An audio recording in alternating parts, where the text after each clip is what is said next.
first, in introduction, you can start the world is transforming and there is a rise of China and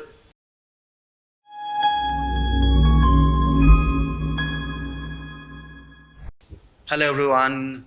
Now UPSC examination had over and UPSC Mains paper 2 that I'm going to explain. I will explain governance and international relations questions. Hi, this is Dr.Bijendra and here I am to explain you the governance and international relations questions. If you see the question GS paper 2 question, there are 10 questions from governance and GS. 4 were from IR, international relations, and 6 were from governance section. Now let's see the question one by one and what should be the exact answer for the questions. Now let me directly come to the first question, and the first question goes like this: the public charitable trust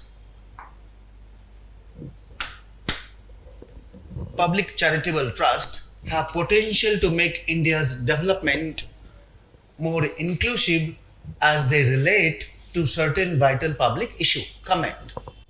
Now one have to write in 150 words. So it's asking about public charitable trust.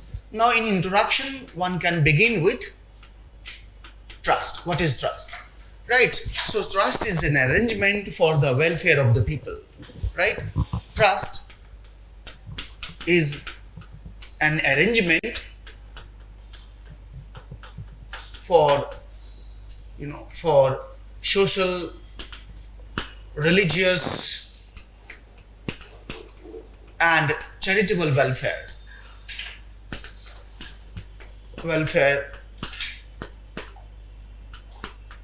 for the larger people.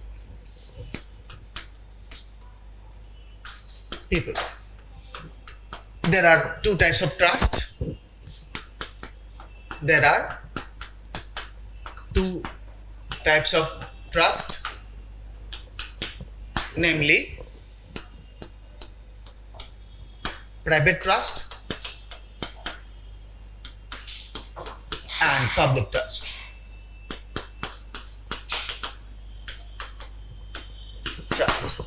Now here you have 2 types of trust, public and private.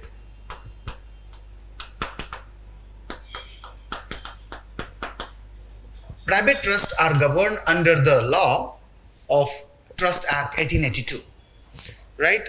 Governed or created and governed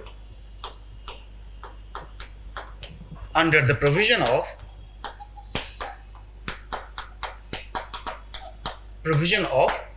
Trust Act 1882. Now the Public Trust Act are created, Public Trust Act is created and governed under a state-specific act.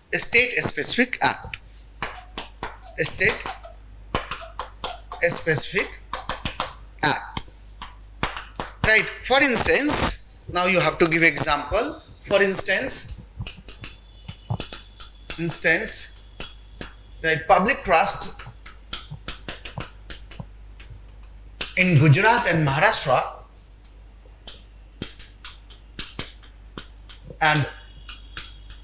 Maharashtra is created and governed under Bombay Trust Act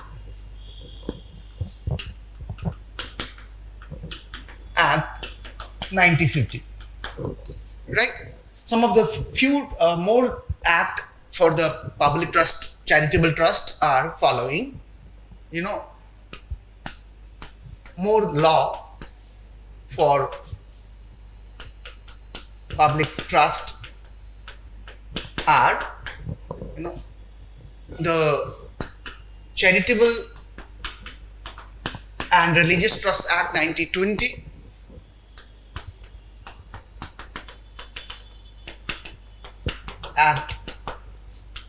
Trust Act 1920, Religious Endowment Act 1863,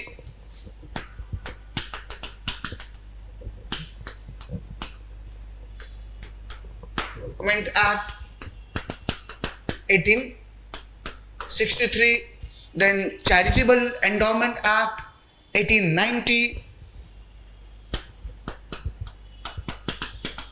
Charitable Endowment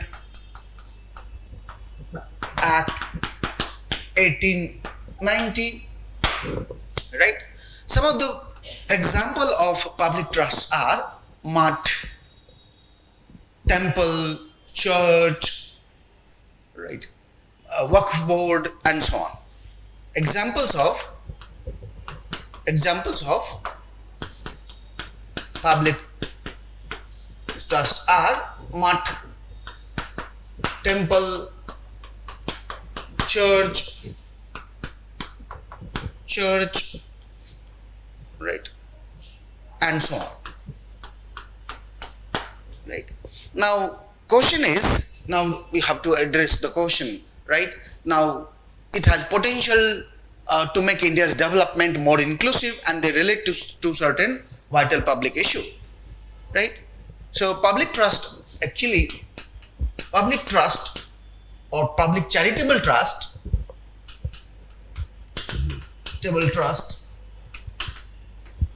have following potential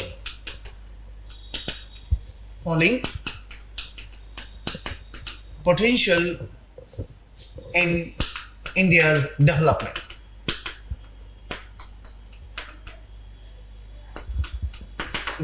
First is education, right?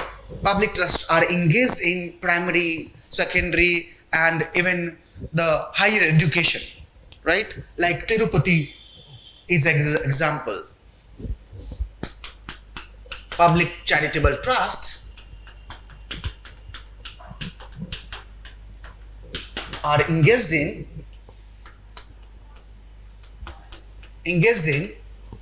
education, primary, secondary, and higher education.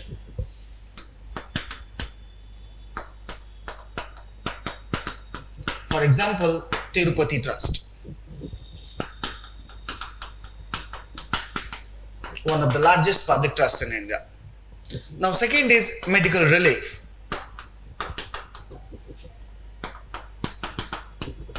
Public trusts are also engaged in medical help to the poor. They are engaged in medical help to socially disadvantaged group. Disadvantaged group. Then third is eradication of poverty.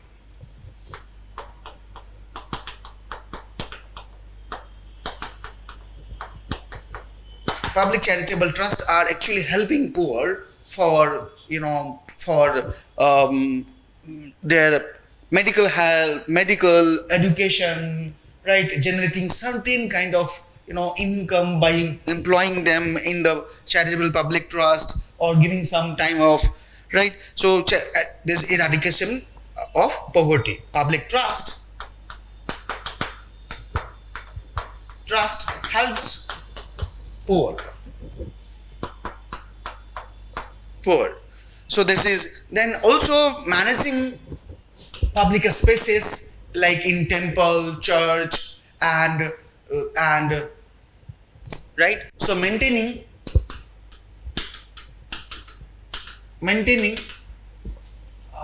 public space in temple, church, etc. Right. So now you have to conclude public In conclusion, right, charitable and public charitable trust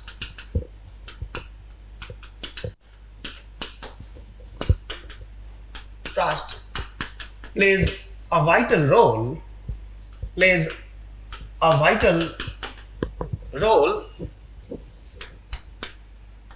in India's development, and they have potential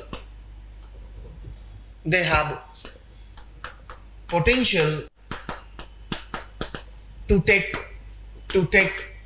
certain vital issues, certain vital public issue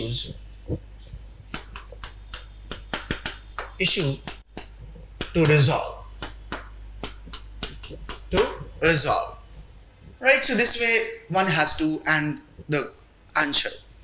Now let me move to the next question, and the question is, the doctrine of democratic governance makes it necessary that the public perception of the integrity and commitment of civil servants becomes absolutely positive. Discuss. Basically, it is asking you that how the doctrine of democratic governance, right, can raise the status of civil servant and also, make the positive perception among the people about the civil servant, right? So first one should start with the idea of democratic governance, right? So in introduction, right, the doctrine of democratic governance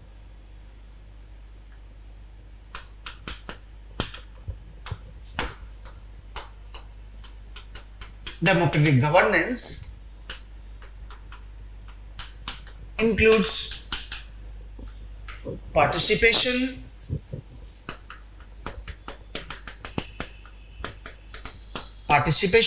transparency, and openness,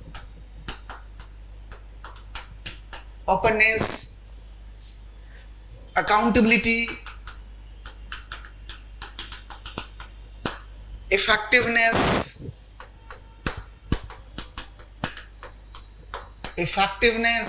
and efficiency, inclusion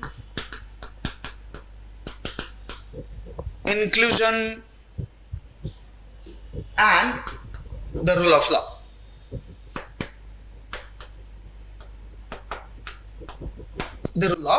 law. Right? Now you have to say why the doctrine of democratic governance make it necessary that public perception of the integrity and commitment of the civil servants become absolutely positive.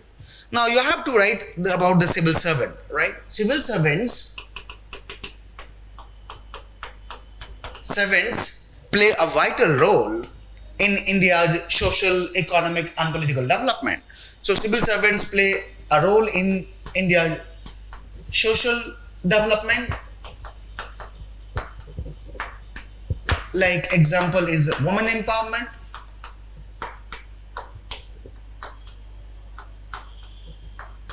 right, or implementing the law, right? Then it also play the political development,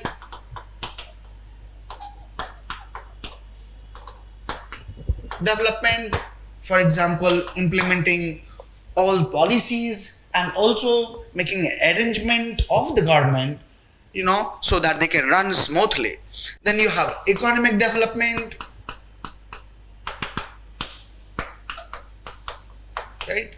They make policies and programs. The entire planning commission was actually run by the civil servants. Now the Niti Aayog, the most of the personnel of Niti Aayogs are basically from the civil servant background, right? Then you have to talk about the problems of the civil servants, right? Now before talking about problem, now talk about civil servants are actually steel framework of India as described by Sardar Vallabhbhai Patel. Then, right, the issues with the current civil servant, civil servants. If you look at a major issue, red tapeism,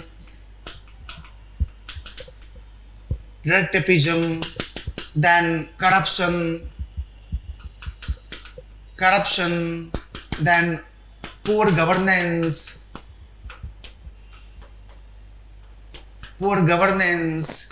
then nepotism, then opaqueness, right? Now you have to write how the doctrine of democratic governance makes the people perceptions more positive about the civil servants, right? Now the doctrine of democratic governance provides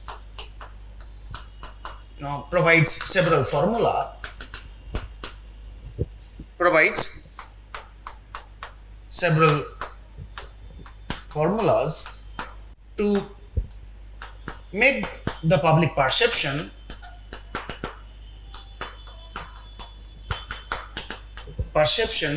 positive about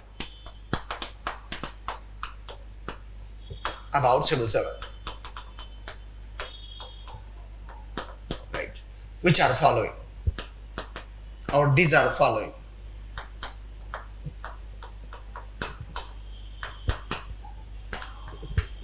Now first you write the participation and inclusion.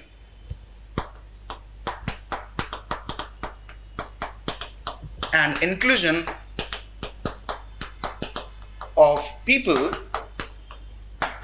especially from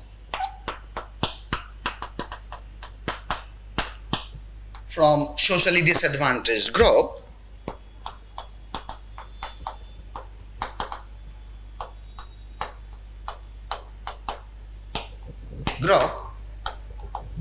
right, makes the public perception positive. Right, makes the public perception positive. Now secondly, transparency and accountability,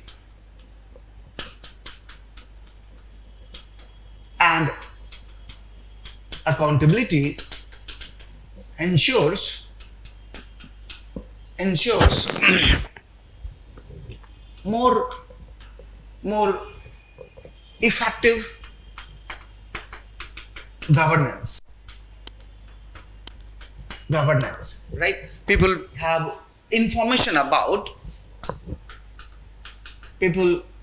may have information about public issues, right? Now fourth is the rule of law.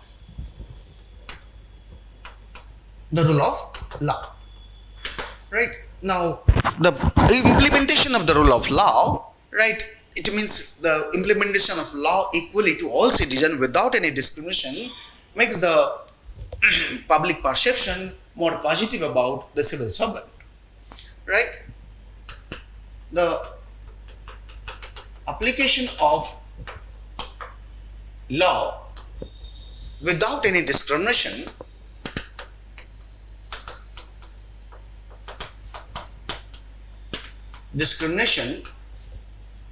can change the public perception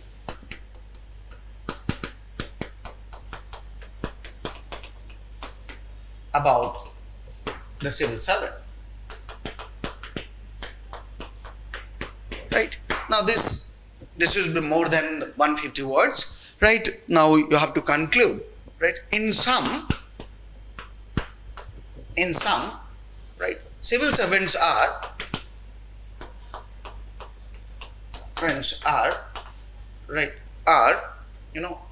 major pillars of India's administration, as well as India's social and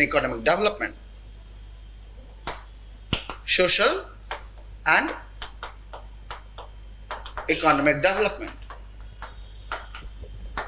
Right. The doctrine of democratic governance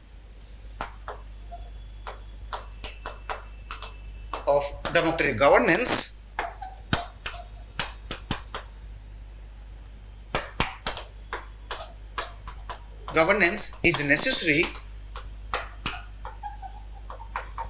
right, to make the positive perception of the people, that we have to act. Now let me move to the next question, right? Now question is, this is from international relation.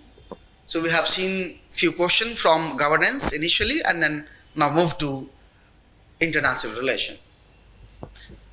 Here question is, the West is fostering India as an alternative to reduce dependence on China's supply chain and as a strategically to counter China's potential and economic dominance.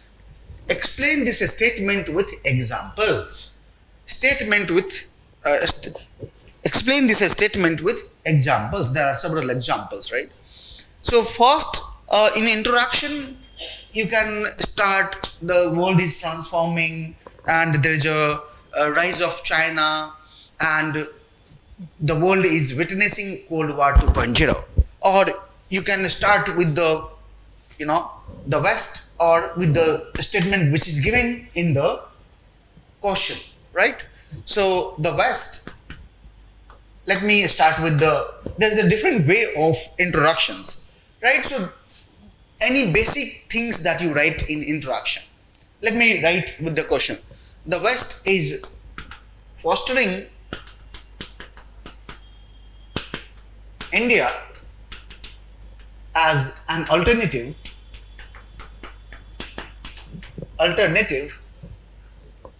to China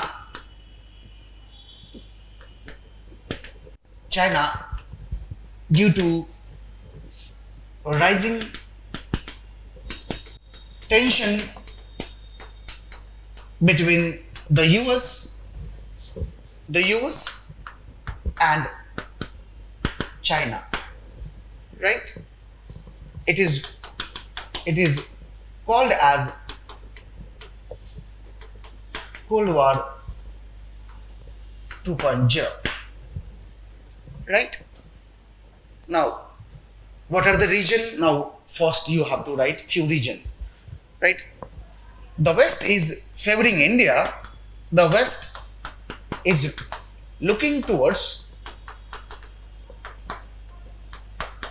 India as an alternative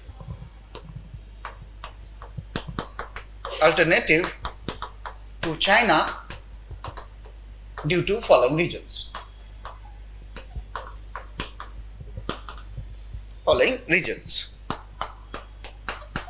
Right? First is COVID-19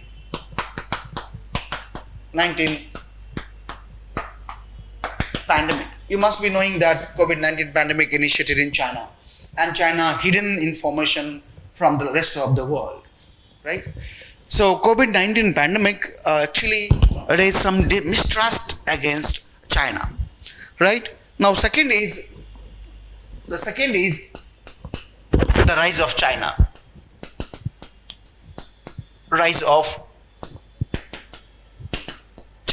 and its expansionism, right? China is rising and it is expanding its influence around the globe. It has started BRI, Belt and Road Initiative. It is claiming on South China Sea.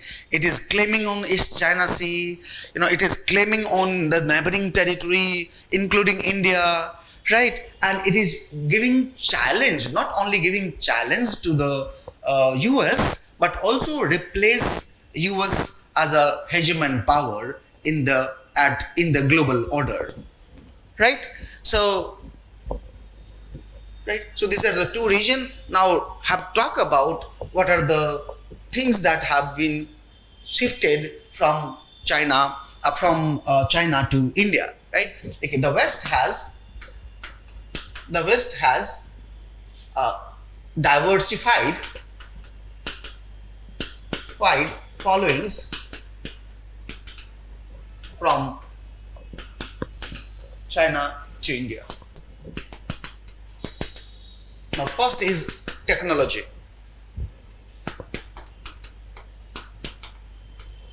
Technology, right? The West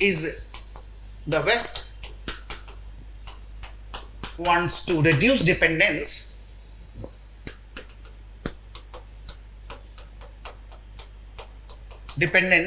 from China, and consequently, right? India is a favorable place,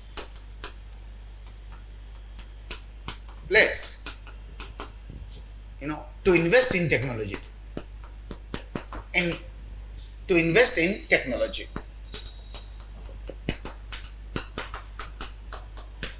like AI.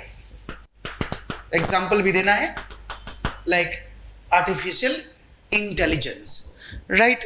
Then second is growing FDI,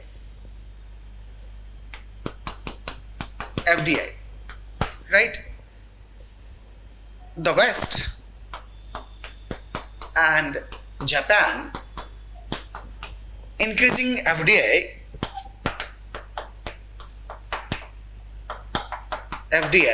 in India, right? And looking it as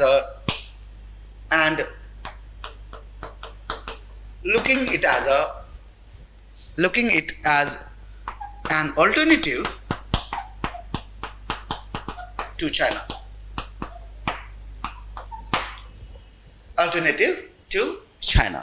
Now, third is critical minerals.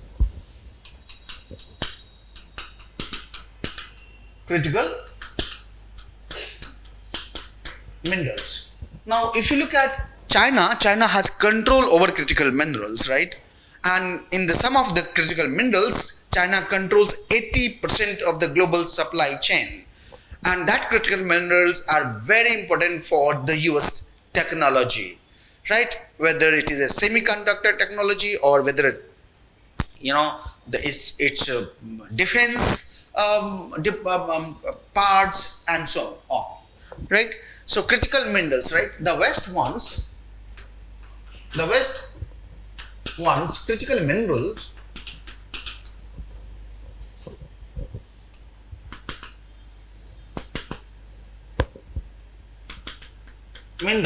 from India,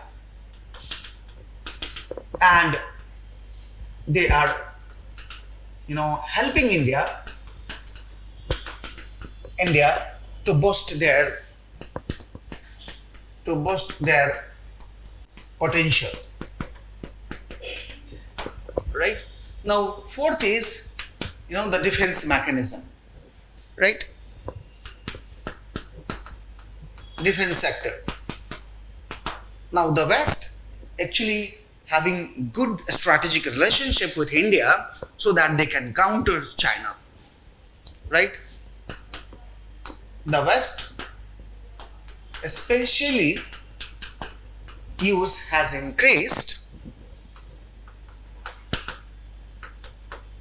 increased defense ties, right, with India to counter China.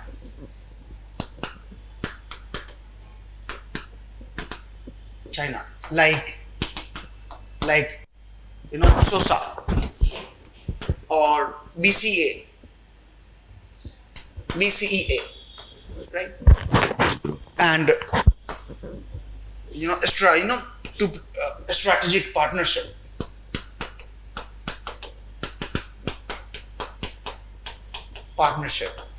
Right? Further, Quad is also a forum. Quad is a forum to counter China.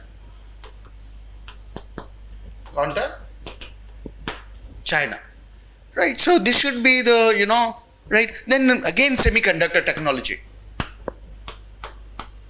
semiconductor technology. Right. Here again, the West wants the India should develop its potential for the semiconductor technology, and looking India as an alternative to China.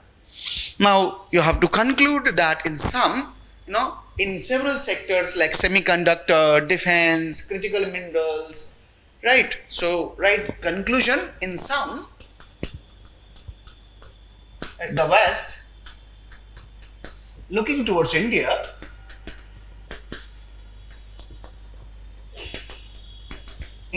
as an alternative to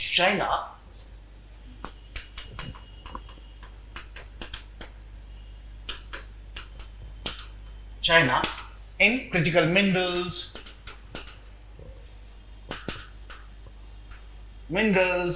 FDI, technology, right, defense,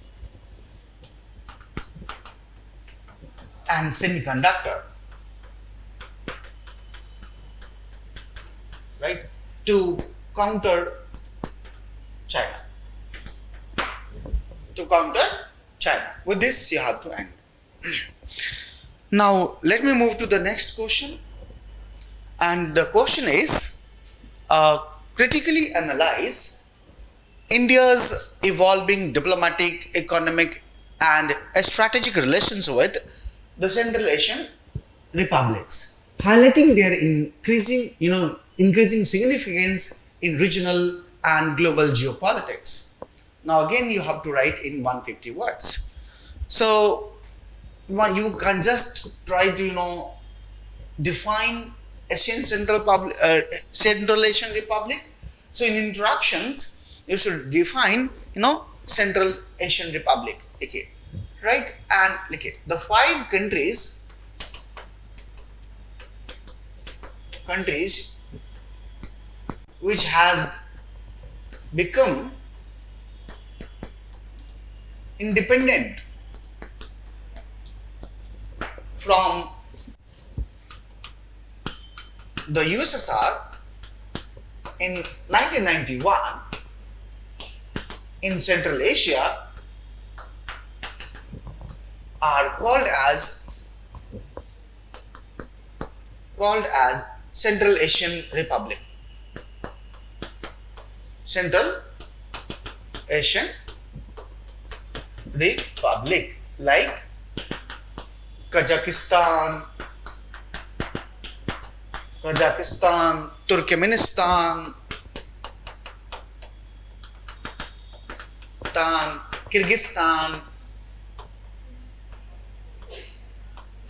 Kyrgyzstan, right? Kazakhstan, Turkmenistan, Kyrgyzstan, right? And so on. Right? In 2015, now this is the fair enough for introduction. Now we write from the 2015. In 2015, India's Prime Minister visited all these Central Asian Republic countries to tie India's social, right, India's diplomacy, right? In 2015, India's Prime Minister, Indian PM, visited all these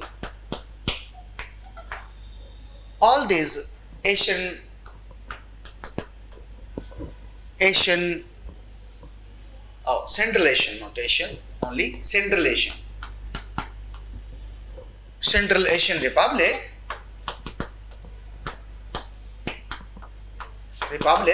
to boost India's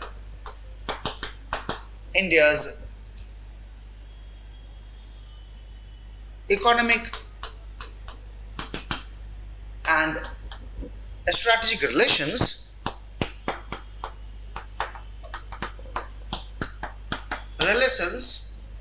right, with these countries.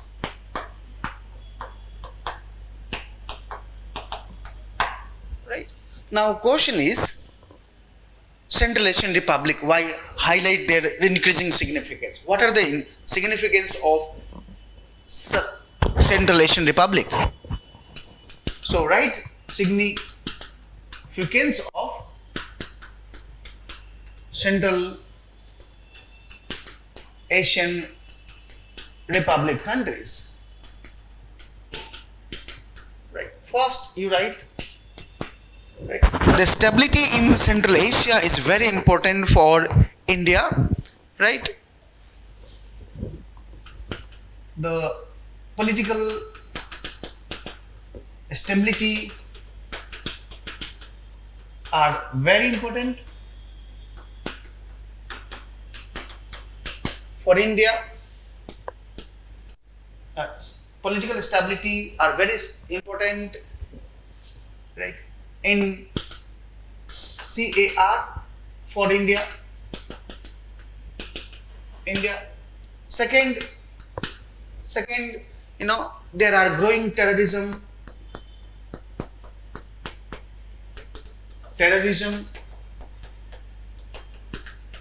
especially in the wake of Taliban 2.0 and peace and stability in CAR is vital for India.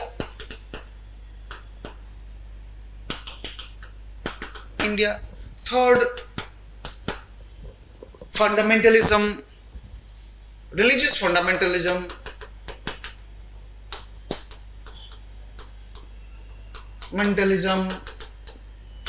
right?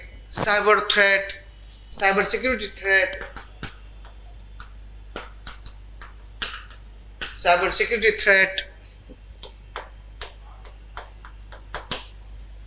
threat, cross-border terrorism,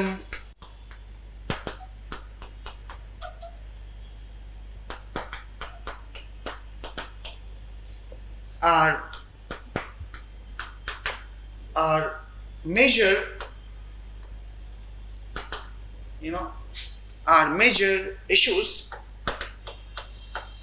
in this region. It may come to, it may affect India.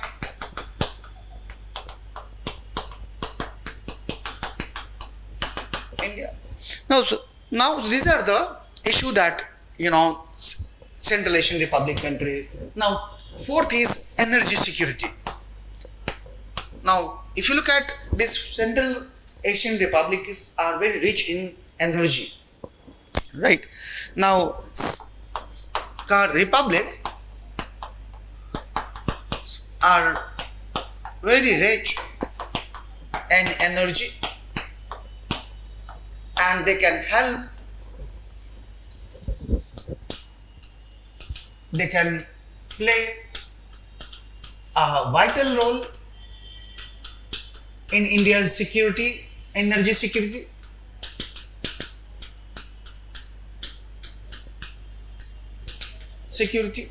Now fifth is, they are also important for when India actually have to deal with China, right? So against China,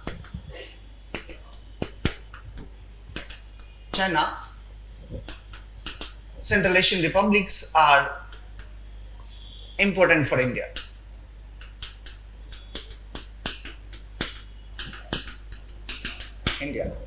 Right? Now what India is doing since 2015, India has several negotiations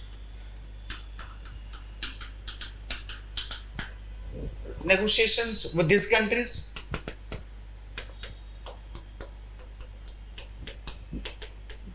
On cyber security,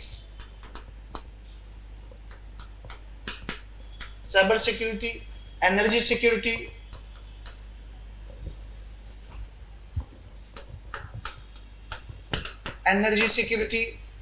right? Terrorism, or counter terrorism,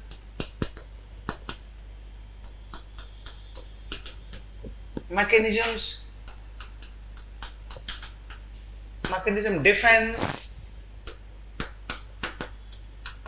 defense and so on. So on. Now further, this India is also engaging with this Central Asian republics at Shanghai Cooperation Organization. India is also engaging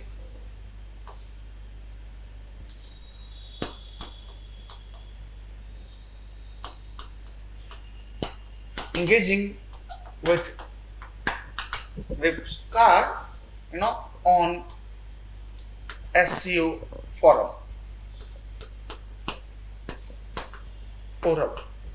for social, economic and security purposes.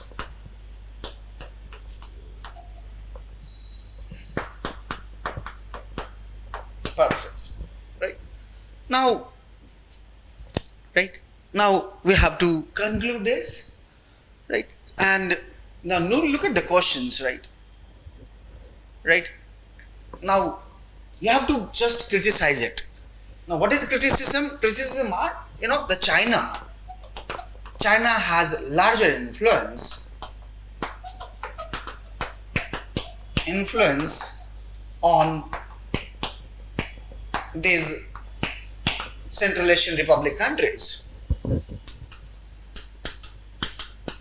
right? Second, SCO is a forum led by China, right? China has also good relations, unlimited partnership with Russia. China and Russia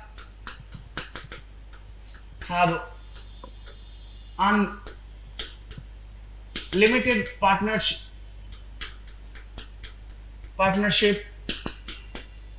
and CAR has no issue with it. In fact, the Central Asian Republic countries have good relations with existing Russia, right? Unlike the European part, right? The Baltic countries, right? So China has edge over India when it comes to the diplomatic relations with Central Asian Republic. China has edge over India when it comes to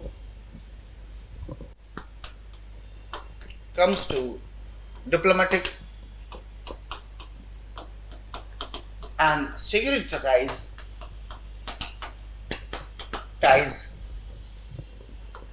with Central Asian Republic countries. Right. Now India has favored extended neighborhood policy. Then Indian PM, however, right, India has adopted policy of extended neighborhood,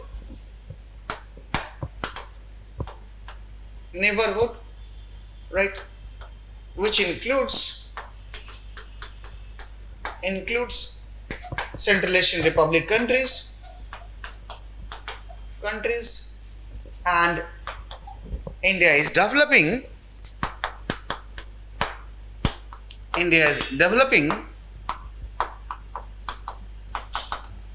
economic, security and diplomatic relations right? Along with defense relations with Central Asian Republic country. With this you have to end, right? With this you have to end. Now let me move to the next question, right? Now the question is fifth, and here what are the aims and objectives? Clearly, there is a simply ask what is aims and objectives of recently passed, enforced the Public Examination Prevention of Unfair Means Act 2024. And the second part of the question is whether University or State Education Board examination too are covered under the Act. Answer in 250 words. So you have to write longer answers. Right? Longer answer. Now, just you start with the Public Examination Prevention of Unfair Means Act and its purpose. Right? Right. So in introduction, one can start the Public Examination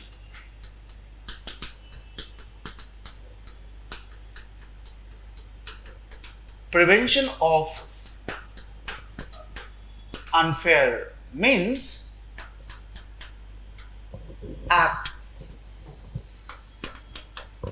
2024 intends to and tend to increase credibility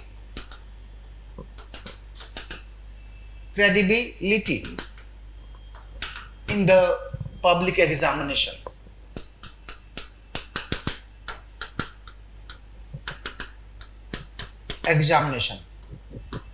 As well as ensure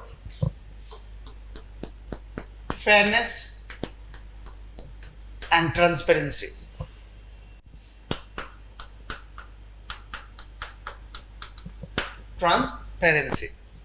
So with this introduction, now come to the body part, right? In body, right? Now first you have to talk about why, right? So why this act has come. Now it is in recent past,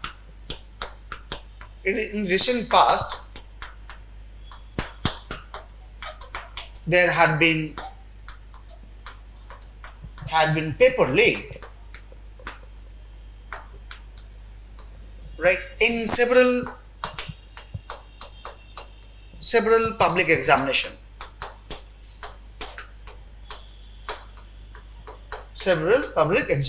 For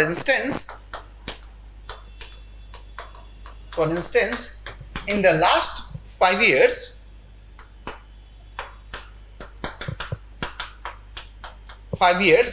there had been public, leak in more than 40 examination in 16 states. Right? There had been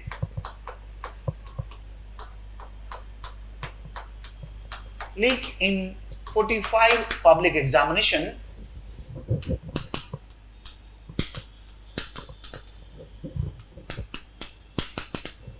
in 16 states, which now it affected, right, 1.5 crore, more than 1.5 crore young aspirants, young students. Now come to the aims and objectives of the Public Examinations Act.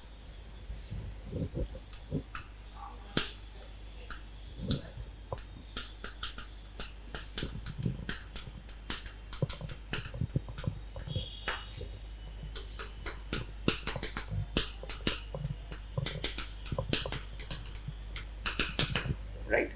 Now what was the aims and objective of the Public Examination Act 2024? Now first was to define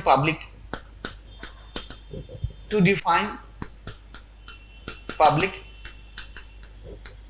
examination, right? This was the first purpose, right? Now it defines 5 examination as a public examination. 5 examination as public examination, right? Like IBPS, UPSC, SSC, RRB, Railway Board examination, and NTA. Now NTA conducts multiple examination. NTA conducts, right, CUET, right, G Advance,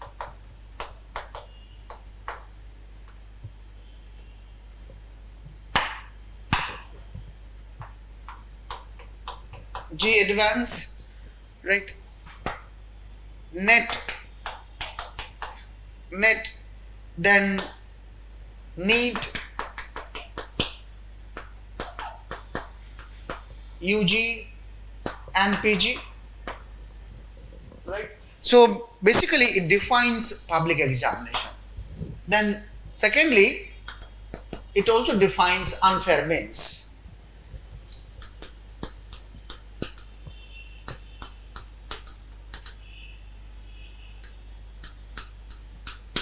Right? It defines unfair means, right? Any person involved in any way, right, in leaking the paper, right? So it talks about unfair means. Third, the third aim is, increase fairness,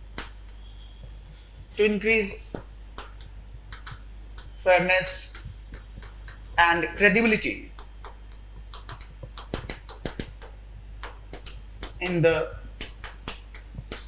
public examination.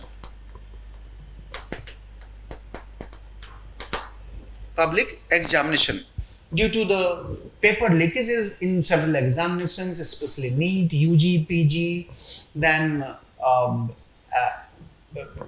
NET examinations, SSC examinations, there are, fall of people's credibility, people's belief on the government, right? And the purpose of the Public Examination Act was to increase the, credibility of the public examination as well as, the fairness within the examination. Now, fourth, transparency and accountability.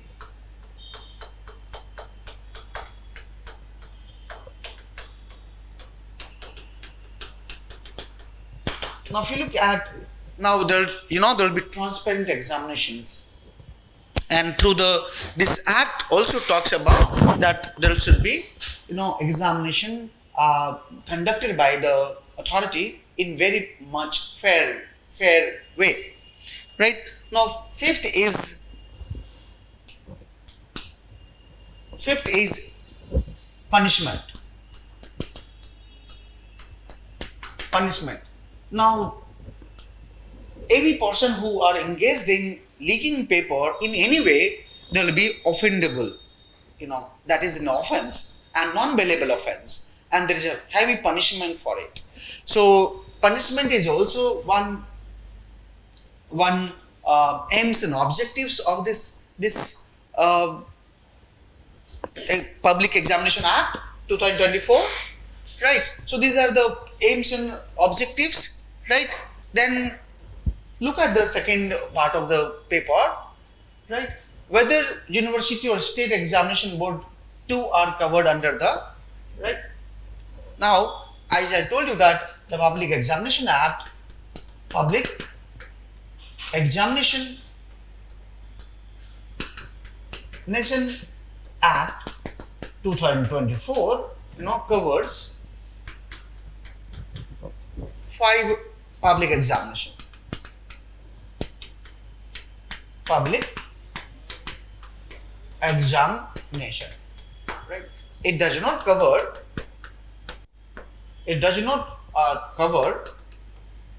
right state and board examination.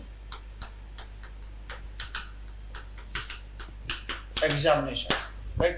However,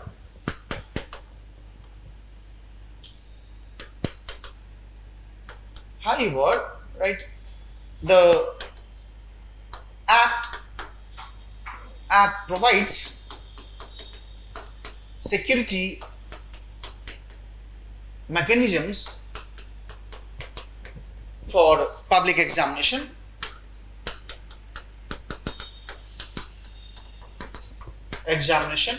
right. Now you just give the way forward, right, that right the act should include school, right, and university examination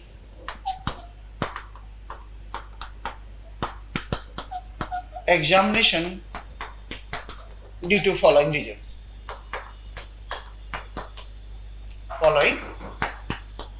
reasons. Now you have to talk about the largest number of people, the students are enrolled in the schools, and leaking paper or any unfair means may harm the credibility of the school examination, right. Second,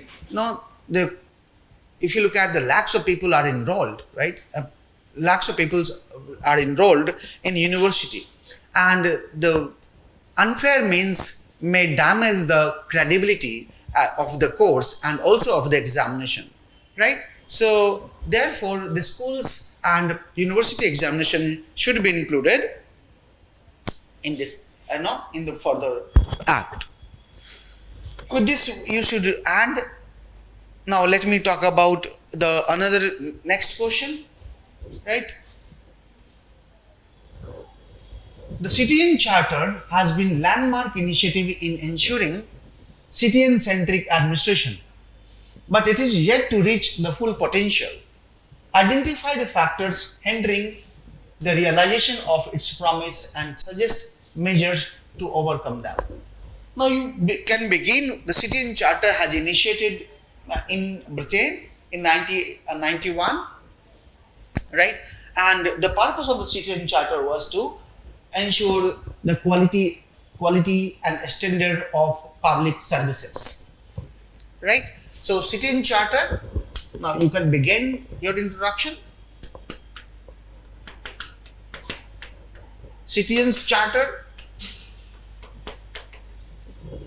right,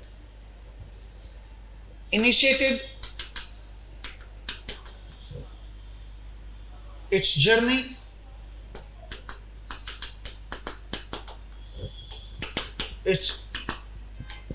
journey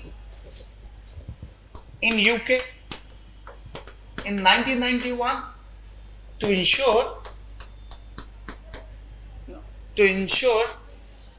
a standard and quality of services, public services, along with grievance mechanism.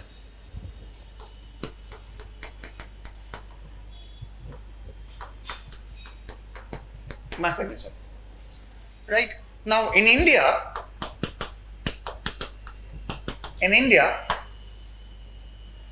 the All Chief Minister Conference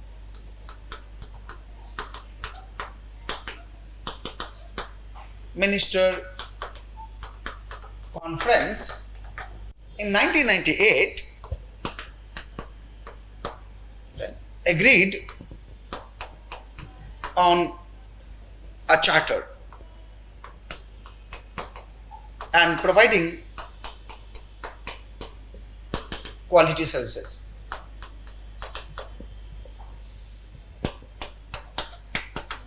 Right. Now, in 3 banks in 2000, Citizen Charter had been initiated as a pilot study. In 2000, three banks or the pilot study, a study for sit-in charter,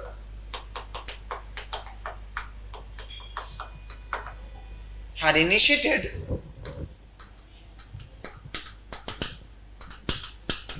in three banks like Punjab and Sindh Bank,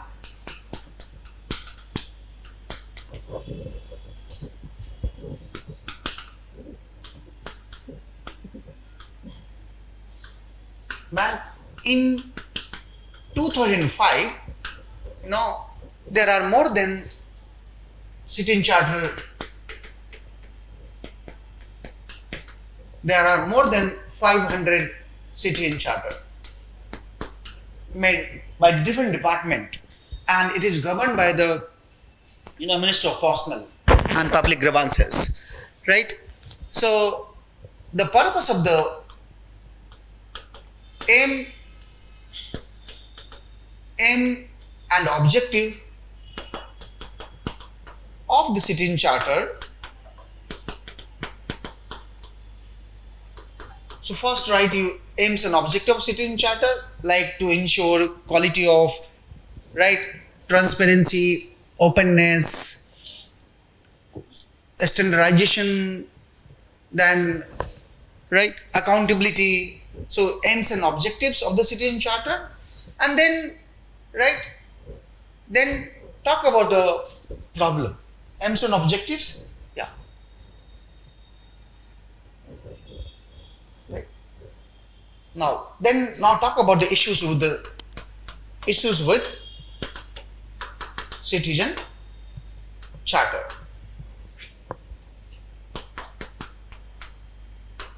With citizen charter. Now, what are the issues with citizen charter? No legal backing,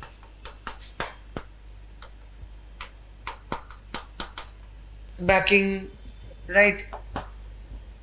Then not suitable to the consumer,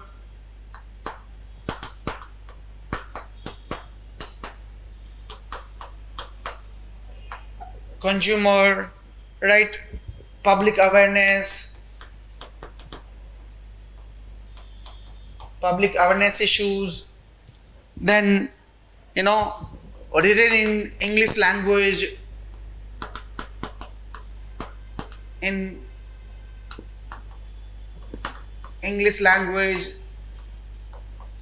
right? Then, right, there's a uniform sit-in charter approximately. There is a uniformity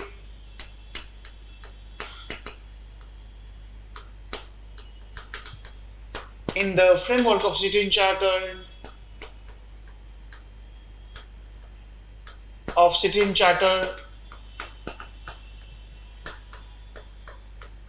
These are the basic issues with sit-in charter. Now give the way forward, right?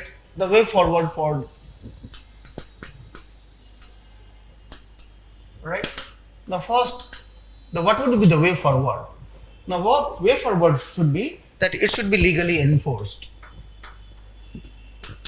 Legally enforced. Second is, one shoe does not fit for all, right? One size shoe does not fit for all, right? It means there should be diversity in sit-in charter. Then consultation of the people,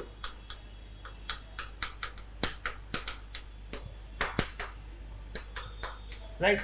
People should be considered while making the sit-in charter. What kind of rights they want, what are the problems they face when they go to the public to access the public services, right? Then public awareness,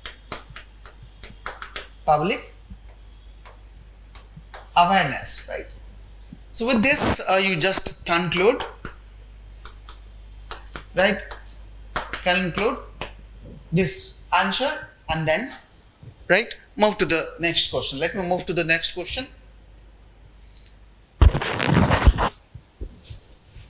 The next question is, in a crucial domain like the public healthcare system in Indian state should play a vital role in containing the adverse impact of marketization of the system. In a crucial domain like public healthcare system, the Indian state should play a vital role. Right? This is a very much ideal statement to contain the adverse impact of marketization. To contain the adverse impact of marketization. Suggest some measures through which the state can enhance the reach of the public health care at a grassroots level. Right? Now, one should start with the public health care system. What is public health care system? What are its importance? Right? What are the Indian state? How Indian state play a vital role in public health care system? So one should begin, interaction with defining public health care system. So define public healthcare system. Right? Now it is a government-led public health system to provide medical help to the people. Right? Then write about the Indian state. How Indian state play a vital role. So talk about the structure of the health system, public health system in India. Right, so there are talk about the structure of public health system.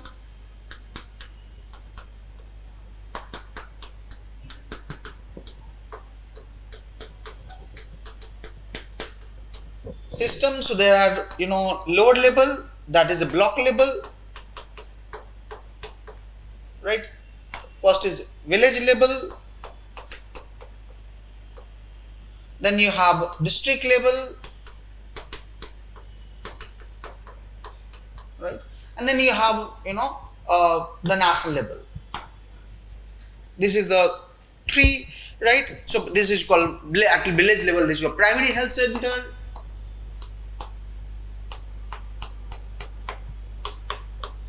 Right, this primary health center may be available at block level or not. Then in secondary, there is secondary health center.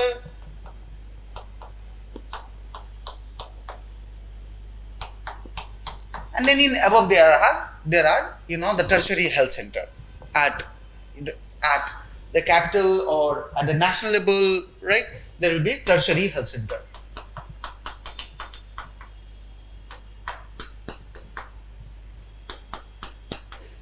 Right. So define all, and then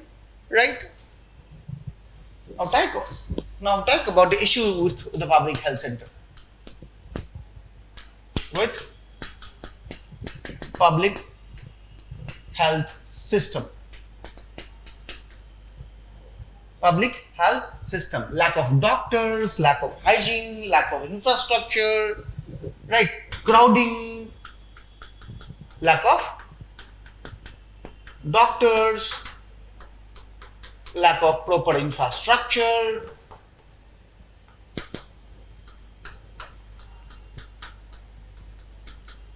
Structure, lack of medicine or lack of tools and medicine, right? Overcrowding. These are the problem with the public health center. Now come to the private health center. Private health center arrived in India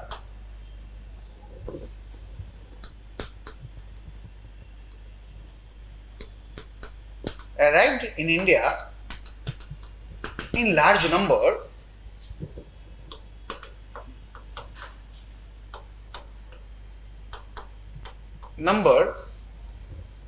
in the post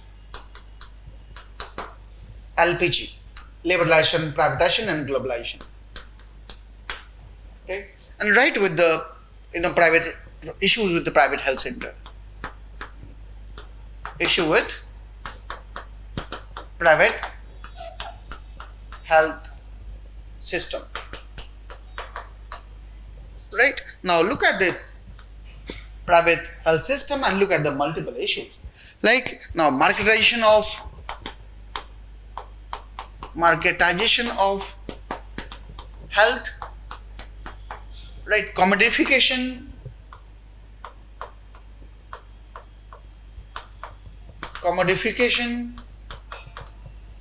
of health services, profit motive,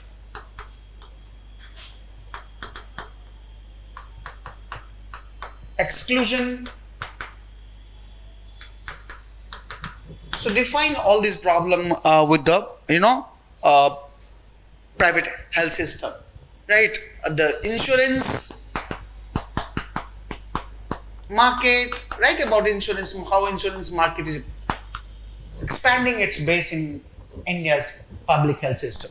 Oh, sorry, in India's health system. Then, yeah.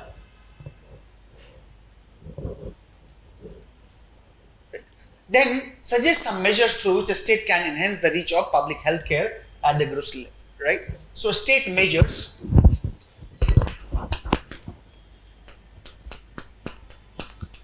to enhance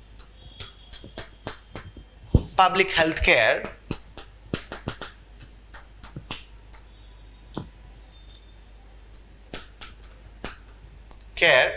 at grassroots level.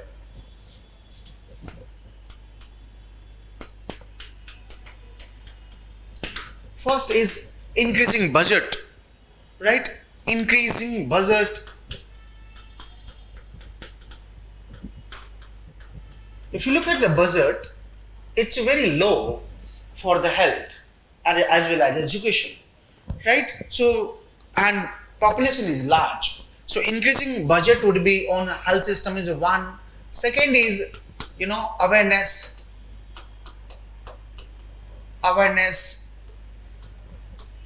among people about sanitations and health related issues.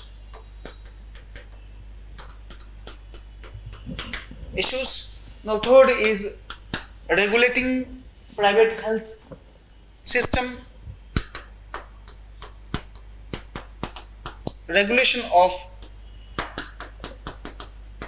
private health system, especially in context of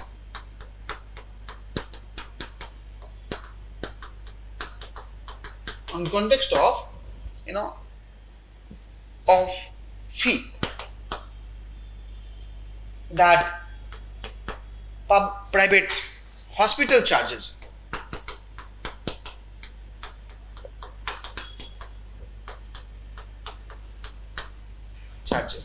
Now, fourth is strengthening public health system itself.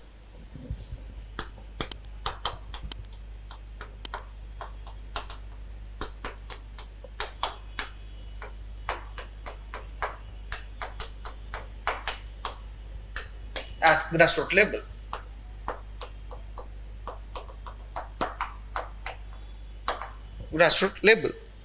Now one more you can suggest that when doctor pass their degree, they must serve rural area at least 2 years in their career, and then they can go anywhere. But first 2 years they can serve at grassroots level in village area, so that the grassroots level health system can be improved. So these are the measures for the improving public health system at the grassroots levels, and with this you have to end. Now let me move to the next question, right? The next question is, e-governance is not just about routine application of digital technology in service delivery process. It is much about multifarious interactions for ensuring transparency and accountability. Right? In this context, evaluate the role of interactive service model. Right? So first you define e-governance. Right? Now e-governance, define it. the electronic driven governance, which helps people to access the government services, through electronically, through mobile, through laptop, right? Then write about the objective of e-governance, right? The objective of e-governance is, transparency, accountability, curbing corruption,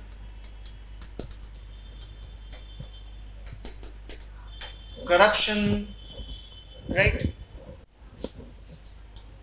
Then inclusion of people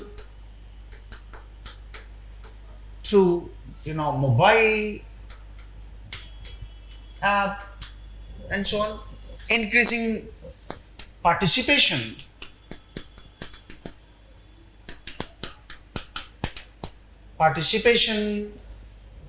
right, of people in governance, right, making governance effective.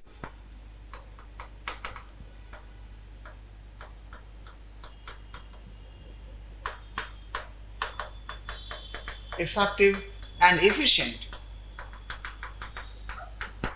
right? So put some objectives, right? So this is some transparency and accountability is the measure for, and write about how e-governance is a multifarious interactions, right? Now, if you look at the utility of the e-governance,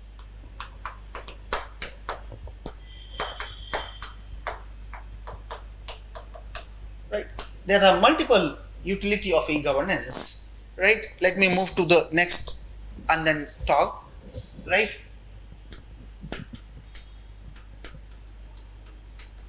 And its uses, right? Now look at multifarious, like finance and technology, finance, medical, right? Then education, business,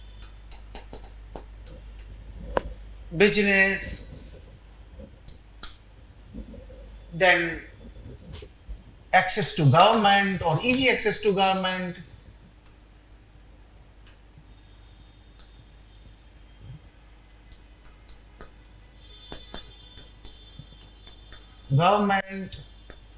services, provisions,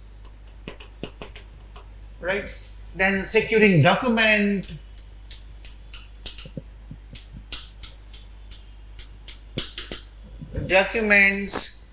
right? Information,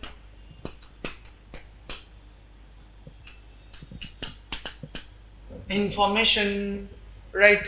Mobile governance,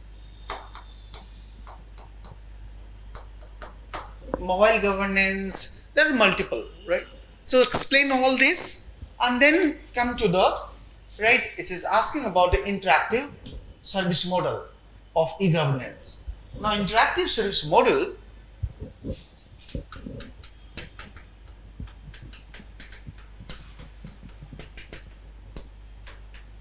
model basically focus on the interaction between the government and the citizen directly, right? So for one example is, Sarkar Aapke Dwar. Service government is going to deliver services. So if you look at, or direct interaction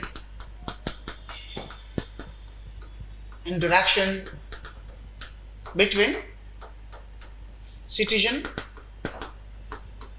and government, right? Now, for example, Sarkar Aapke Dwar.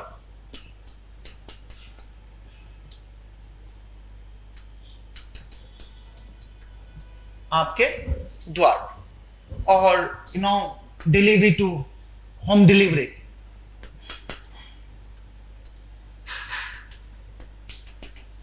Right? Now, if you look at, right, home delivery, right, then look at the DBT, direct benefit transfer, right, which goes directly to the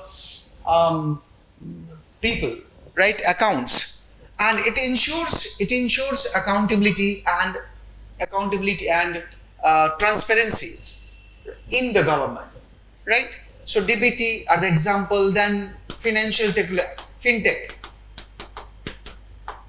fintech, right? Then so write these all points. सरकार आपके द्वारा direct benefit fintech, direct interactive between citizen, right? Then contact between direct contact between citizen and government through technology. These are the major features of the interactive service model, right? For the citizen to interact with the government, and the purpose is to increase transparency and accountability. Transparency and accountability, right? Making governance good for the people, right? Now let me move to the next question, and the next question is: terrorism has become a significant threat to global peace and security. Evaluate the effectiveness of the United Nations Security Council's Counter-Terrorism Committee, right? CTC and associated bodies to addressing the mitigating its threat at the international level. Now, so one can begin with terrorism, right? Terrorism has become a global phenomenon, especially after the 9/11, right? So one can define terrorism. One can begin with terrorism. Terrorism has become a global phenomenon.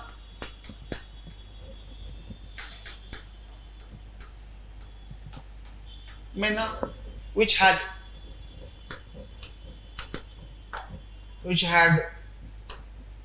made an impact on global peace and security.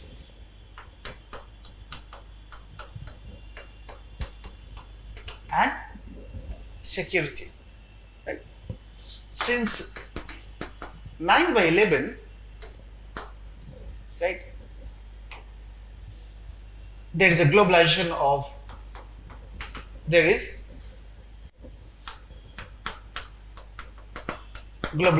of terrorism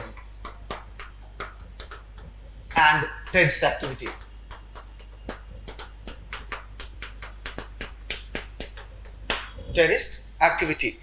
It has become threat to global peace and security. It has become threat to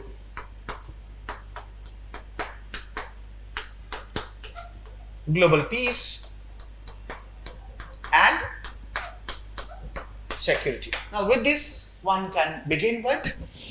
Now first, then you have to talk about United Nations Security Council's Counter-Terrorism Committee. Right? So you can begin with United Nations Security Council, UN Security Council, Counter-Terrorism Committee has been passed by the UN resolution number 1335, right? 1335, and the purpose was to curb terrorism and its infrastructure globally.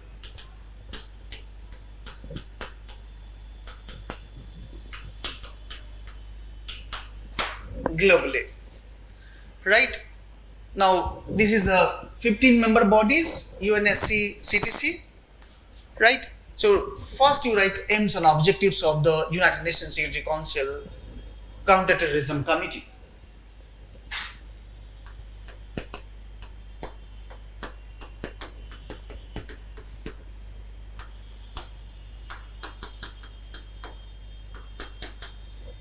And also the objectives was to mitigate terrorism.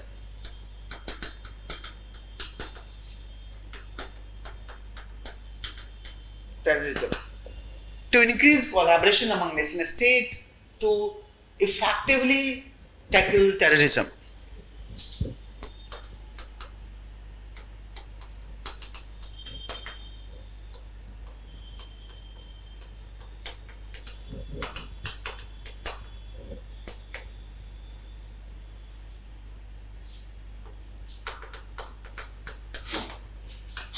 Terrorism effectively.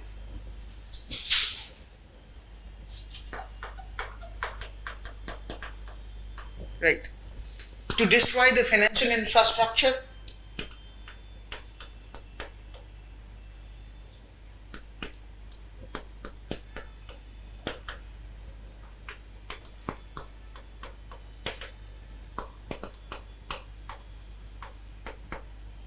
A structure of terrorist organization, right? To cooperate or to politically mobilize against terrorism,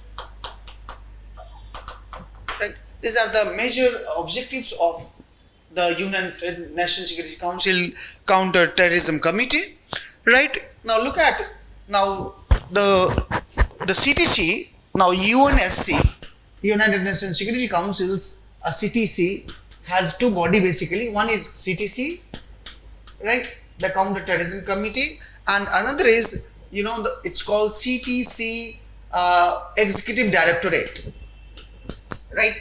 This is basically political group or political organs of the UNCTC, which coordinate among nation state,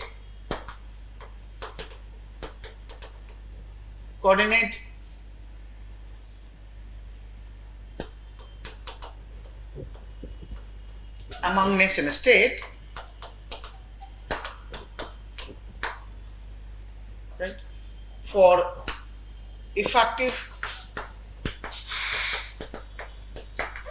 tackling of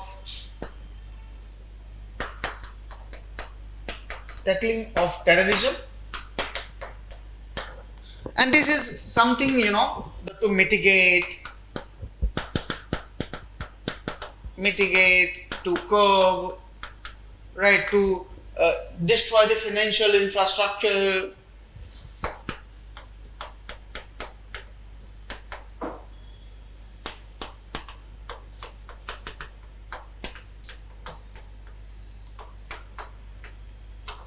structure, and so on, right?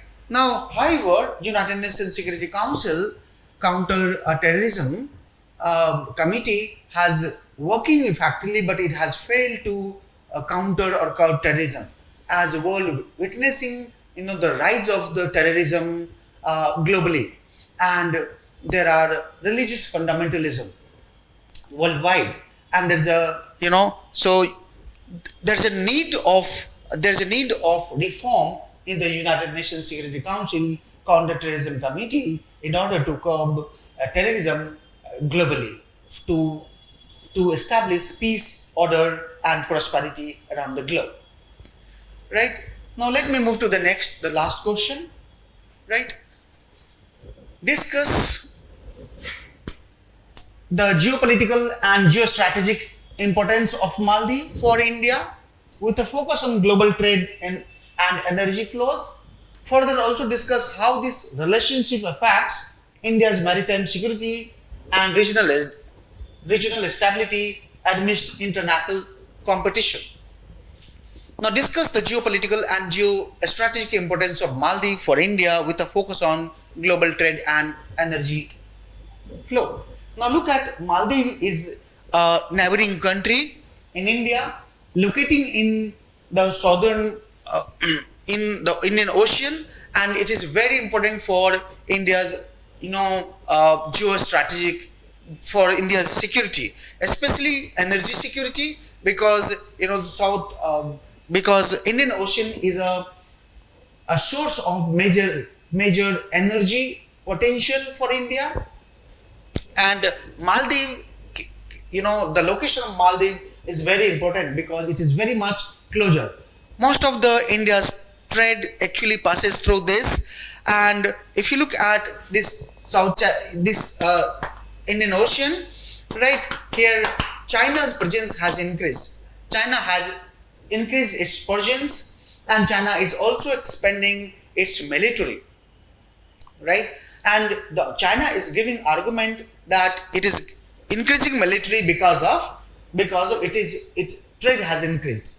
But the increasing military by the China is a threat to India, and therefore the Maldives is very important for India geopolitically and geostrategically. On the other hand, if you look at the Maldives, there's an anti-India campaigning in Maldives, right? And which is actually a concern for India's security. The current regime is not in favor of India, although India has neighborhood first policy. India has Sagar mission. India had helped Maldives during COVID-19. India had so many developmental projects in Maldives, right? But all the way, China is also helping Maldives. Maldives is a part of the China's BRI project, right? And Maldives is very important for the geopolitical and geostrategic importance for India. Now further discuss how this relationship affects India's maritime security. Now if India's relations with Maldives and other neighboring country goes worsen, then it can affect India's security purpose because of the rise of China. In Asia, we need a bipolar world, right? A bipolar Asia. As China wants multipolar world, India wants bipolar Asia at least, so that there can be peace, security, and order in Asia, right? So India's maritime security is under threat because of the China rise. China is becoming imperialist and expansionist. It has already claiming over the South China Sea, East China Sea, and the neighboring country, and further it may claim over the certain part of claim over the certain zone of the Indian Ocean. On the other hand, if you look at, there's a Diego Garcia Island, where the US and UK has a strategic importance, and there's a nuclear weapon, already settled in the Diego Garcia Island. And therefore, India's relations with Maldives is very important for especially security purpose. India has also made a quad and also doing lots of Yuddha Abhyas, right, with the US, with France, with Australia, right, in order to secure their position in Indian Ocean. And also India is taking very positive notes regarding the neighboring country through the different policies and programs like Sagar mission, India neighborhood first policy. India give lots of line of credit loan to the neighboring country like Maldives in order to take the support from the neighboring country. So the relationship between India and Maldives are very important for regional security as well as maritime security for India, right? So with this, I will end the discussion. Thank you. See you.